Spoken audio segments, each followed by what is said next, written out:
મંગળવારની સવારે તામિલનાડુના તુતીકોરીન જિલ્લાના દરિયા કિનારે એક અનોખો નજારો જોવા મળ્યો, જ્યાં સમુદ્ર કિનારે 100 જેટલી વેલ માછલી મૃત હાલતમાં મળેલી જોવા મળી।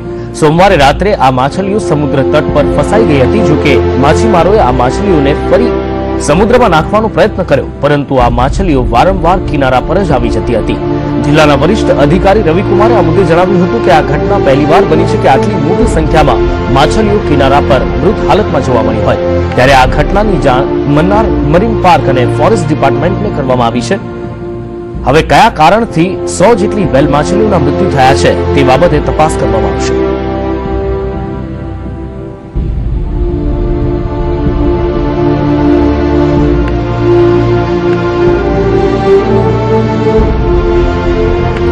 દ્રશ્યો આપ જોઈ રહ્યા છો, વેલ માછલીઓ દરિયા કિનારે મૃત હાલતમાં જોવા મળી હતી। તામિલનાડુની આ ઘટના છે કે જ્યાં 100 જેટલી વેલ માછલીઓ મૃત હાલતમાં દરિયા કિનારે જોવા મળતા ચકચાર મચી।